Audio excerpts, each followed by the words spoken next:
Halo semuanya. Pernah gak sih kalian itu kepikiran kenapa aplikasi-aplikasi gratis bisa punya perusahaan atau gedung-gedung yang megah, mewah? Jawabannya itu simple. Karena sebenarnya mereka itu tidak menjual aplikasi. Mereka itu menjual data kita.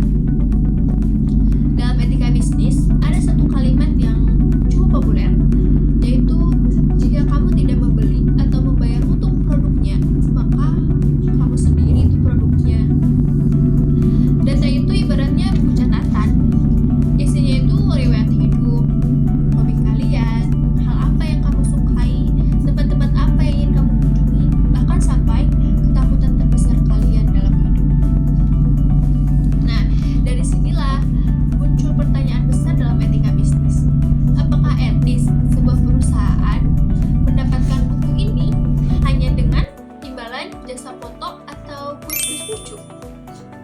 Bayangkan, kalian menukar semua daftar riwayat hidup kalian hanya ingin tahu apa tokoh anime yang cocok untuk kalian. Secara hitung-hitungan bisnis, pertukaran itu tidak seimbang ya. Maka muncullah masalah distributive justice atau keadilan dalam pertukaran.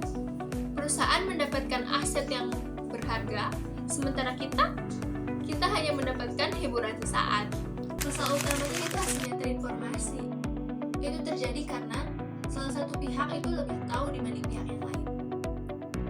Perusahaan itu tahu persis data kita mau diapain, sementara kita hanya disodorkan puluhan halaman syarat dan ketentuan yang dibuat cukup rumit sehingga kita tuh malas buat bacanya. Secara legal mereka itu aman, namun secara etika itu tuh namanya manipulasi. Bisnis yang beretika itu harus mengedepankan informed consent. Artinya, perusahaan itu harus memiliki kewajiban moral untuk memastikan bahwa kita itu benar-benar paham resikonya. Bukannya menyembunyikan niat mereka di balik bahasa hukum yang rumit. Kenapa perusahaan tergiur untuk eksploitasi privasi? Karena di era sekarang, data merupakan minyak baru, tapi di sini integritas diuji. Dalam teori etika, ada tanggung jawab moral yang dinamakan fiduciary duty. Artinya, sebuah perusahaan itu mempunyai kewajiban untuk menjaga aset yang kita titipkan, yaitu privasi kita. Kalau misalnya bisnis lebih memilih menjual data kita secara diam-diam hanya untuk sebuah profit sementara, mereka bukan cuma melanggar aturan, tapi mereka kehilangan kompas moral mereka. Privasi itu bukan hanya soal teknis atau enskripsi, tapi privasi itu merupakan martabat manusia.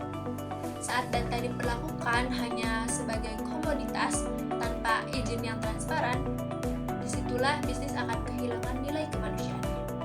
Nah, untungnya sekarang itu kita punya benteng atau tameng, yaitu Undang-Undang Nomor 27 Tahun 2022 tentang Perlindungan Data Pribadi. Itu bukan cuma soal hukum, tapi soal standar etika yang dipaksakan oleh pemerintah untuk para pelaku bisnis. Undang-undang ini mengatur bahwa perusahaan itu wajib jujur atas datanya itu mau dipakai buat apa, harus ada orang yang bertanggung jawab, dan perusahaan itu tidak boleh mengambil data yang tidak sesuai dengan fungsinya.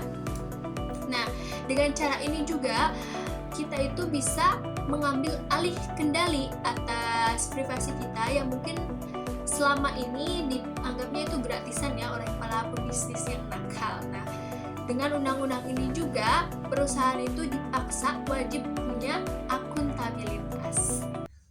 Kedepannya perusahaan itu akan bertahan bukan hanya sekedar algoritma yang canggih yang bisa ngintip data, tapi yang bisa dipercaya. Di dunia digital ini, kepercayaan itu merupakan mata uang yang mahal, karena sekali perusahaan itu tidak beretika soal data, maka nama baiknya akan hancur. Karena di era internet ini, pemulihan nama baik itu lebih mahal dibanding saldo perusahaan itu sendiri. Etika bisnis itu bukan hanya soal pilihan, tapi syarat mutlak untuk perusahaan atau pebisnis yang mau langgeng ke depannya. Jadi, privasi itu bukan soal menyembunyikan sesuatu yang salah, tapi melindungi sesuatu yang berharga, yaitu kedaulatan untuk diri kita sendiri. Jangan pernah kasih tahu isi buku hidup kalian kepada sembarang orang hanya karena alasan gratisan. Saya Yuni Listiani untuk tugas etika bisnis. Mari kita jadi pembisnis atau konsumen yang beretika. Terima kasih.